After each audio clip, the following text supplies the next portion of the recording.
occasional. Will you abolish the House of Lords, and will it be in your first term? Yes, we do want to abolish the House of Lords. I don't think anybody can defend the House of Lords. You said you were going to abolish the House of Lords. Well, are you not now going to abolish the House? I've said we need to change the House of Lords. I stand by that. You voted for change, but what you got was confusion. Starmer promised honesty, stability, and integrity. Instead, Britain got U-turns. The sharks are already circling. But this isn't just a policy failure. It's something deeper. This is a collapse of credibility, and it's happening in real time. The real question is Starmer doing this on purpose? Let's find out.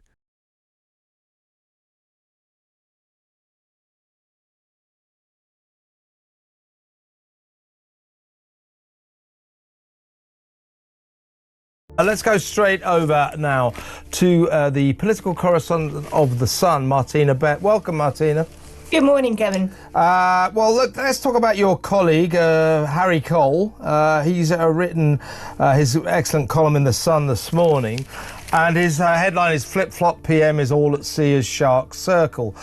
Taxes look like they may have to go up to fund a backtrack, a U-turn on benefit policy generally. Looks like they want to at least reinstate most of the winter fuel allowance. They're also going to cut back on the benefit cuts that Rachel Reeves wanted to make, the Chancellor. They're having to do this because the left of the Labour Party are complaining.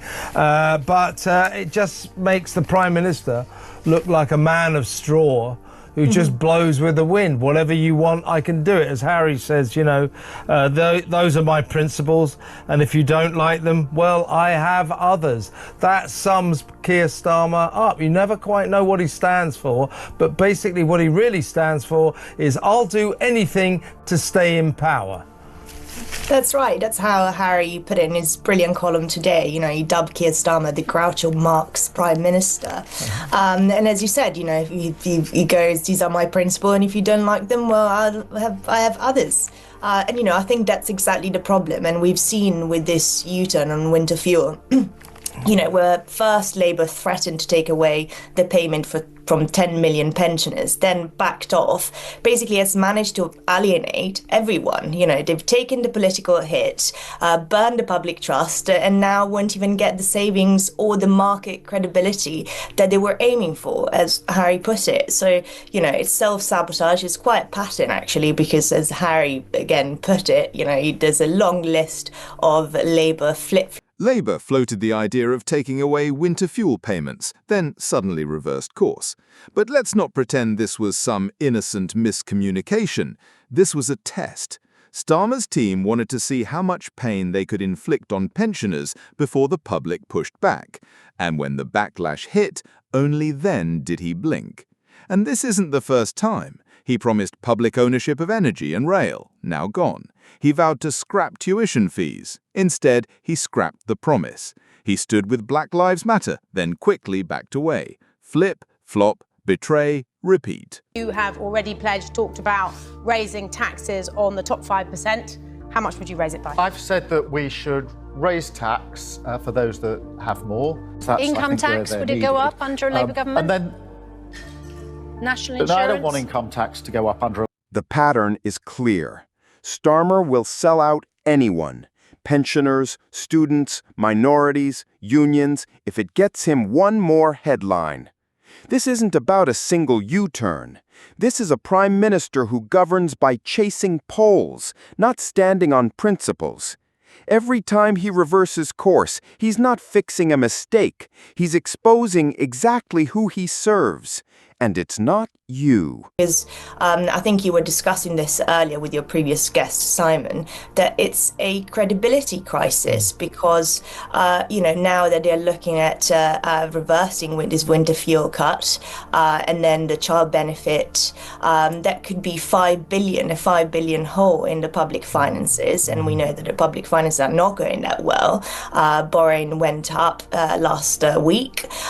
So she's got very little choice but to hike taxes. taxes. So it's very difficult to see how Keir Starmer will still have Rachel Reeves as his chancellor by the time of the autumn budget. Now, they claim there's a £5 billion hole in the budget. But don't be fooled into thinking Rachel Reeves is the real problem. The real problem is the man who keeps throwing his own chancellor under the bus. Starmer, the wealthy will ever notice, but the kind you will.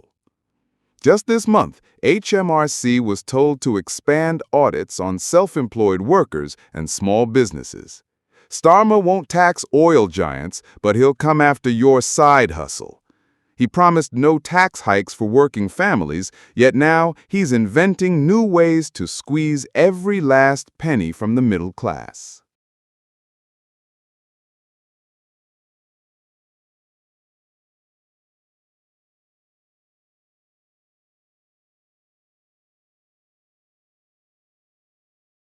If you vote against children getting free school meals, you're not going to find the solution to millions of children growing up in poverty.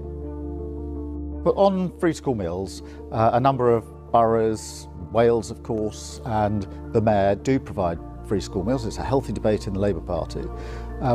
We think that breakfast clubs, which is where all children at primary school have the chance to come in for support and for food before school, is the way forward. It's a healthy debate, but you know. That's not fiscal discipline. That's fiscal betrayal. And Rachel Reeves isn't leading the charge. She's the human shield, the one Starmer hides behind while the damage is done. Andrew Neil wrote in the Mail over the weekend, and we're going to talk about, if we may, Martina, a kind of problem, I think, that this government is increasingly labouring with, if I can put it that way. He said that in 55 years of covering politics, almost as long as I have been, that he has never known a government, or indeed a prime minister, more prone to lying and gaslighting the public. You know, that he said that in the past, in his illustrious career, you know, you didn't go anywhere near suggesting that the Prime Minister ever lied, or that senior politicians ever lied. And yet, for Keir Starmer and his crew, it seems to be routine. You know, he is not straight with us.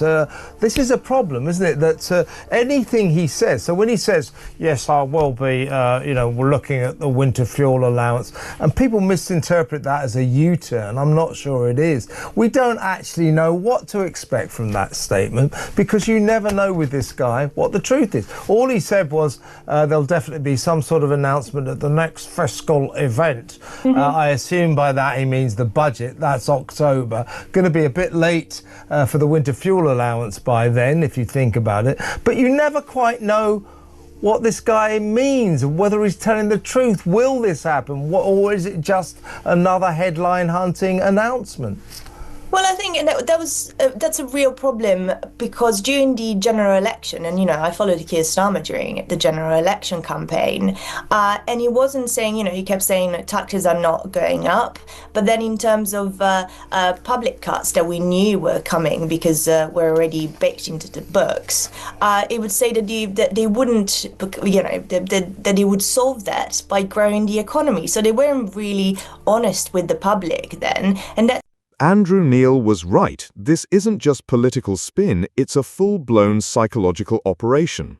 Starmer isn't avoiding the truth by accident. He was trained to speak in vague, emotional language while dodging specifics. That's how he ended up with a prime minister who says everything and means nothing. We're reviewing it. We'll make an announcement. We won't raise taxes, probably.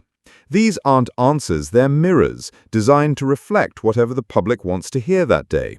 But here's the danger. He's counting on you not paying attention. He's betting that by the time the truth catches up, the damage will be done and you'll be too tired to care.